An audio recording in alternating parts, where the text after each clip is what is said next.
On June 3rd, economists declared that we were out of the recession before it was even formally confirmed that we were actually in one 5 days later on June 8th. And now, as June comes to an end, COVID cases have started to spike in all but 3 states. And once again, what was expected is off. And the unexpected resurgence will not give us the recovery time we need to prepare for that second wave expected in the fall. So maybe I'm just speaking for myself when I say I'm feeling a little queasy on this roller coaster ride. Speaking of which, Disney World employees petitioned to delay its reopening.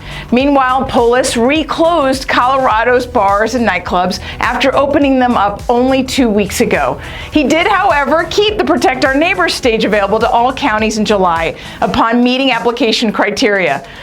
So the recent doubling in COVID cases will absolutely threaten our economic recovery and job gains that we just celebrated in May and June. And that slowdown in reopening could turn to job losses in July. Now, at the end of June, the United States was seeing 40,000 new cases a day, doubling from the number that we saw in mid-May for COVID. Federal Reserve Chair Jerome Powell testified in front of the House again on the last day of June, citing these numbers and the need for continued forward guidance, asset purchases, and yield curve control, all in an effort to keep interest rates low and stimulate the economy. He also warned lawmakers to not become complacent in dealing with the coronavirus, as the current economic stimulus packages are all set to expire at the end of July. In the meantime, job numbers continue to show strength. ADP payroll employment numbers just reported 2.3 million new jobs were created, dominated by the hospitality industry and small businesses being propped up by the PPP funds, which, by the way, were just extended another 5 weeks by the House and Senate. Locally, Colorado has successfully regained 20% of their jobs lost in March and April, with the state's unemployment rate now hovering at 10.2%. The National Household Job Survey and the BLS just released their reports for June as well, and they surprised the market stronger than expected as we continue to see large numbers. The Household Job Survey showed a solid 4.8 million new jobs created in June, doubling that from May. 40% of those jobs created were in leisure and hospitality, simply showing the resiliency and creativity as businesses search for new ways to reach their customer base. The unemployment rate dropped from 13.3% to 11.1%. The fact that we're seeing big numbers on the board should not surprise anyone, as the pandemic brought the economy to a screeching halt and as businesses reopen as quickly as possible. What we'll want to watch going forward is the scarring, those businesses and jobs that will not come back. On the housing front, we saw the gift of our strong demographics and low interest rates continue to prop up with strong mortgage purchase applications. During a normal year, mortgage purchase applications fall after May, so the last 2 weeks of lower week-over-week numbers don't concern me at all.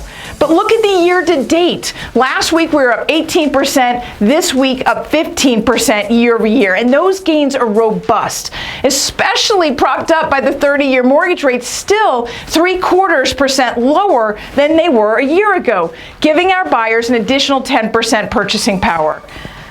The resiliency of our Denver Metro's buyers runs through our July's DMAR Market Trends report.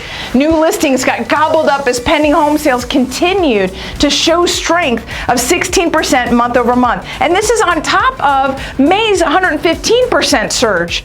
We also saw closed homes recover to within 11% of 2019's year-to-date numbers. This is resulting in a delta of only 3,000 homes sold. Now, consider we sell on average 57,500 homes a year.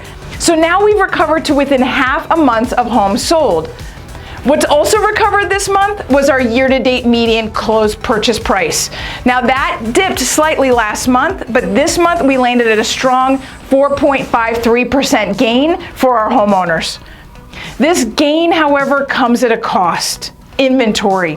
We know that prices go up when supply is scarce. Months of inventory dropped from 2 months of inventory last month to 1 month. The biggest drop comes from the $1 million plus homes. They were sitting at 9.5 months of inventory last month. Now only 4.36 months of inventory. The $300,000 and $400,000 price homes also saw their months of inventory slashed in half as sellers stayed on the sidelines watching the scurry and multiple bidding wars waged by confident buyers. And to say active inventory became scarce is an understatement. And we're all feeling it as what was available to our buyers dropped 11% month over month and 33% year over year. So the Federal Reserve Board wants to keep rates low through 2022 if it's up to them. But if the economics win, we'll start to see rates turn up once a vaccine is found and businesses can start to fully recover. So for what it's worth, here's my 2 cents. Don't let your buyers re-sign a year lease, as interest rates could be headed up by then and home prices will most certainly cost more. Agents, get those sellers moving. Why?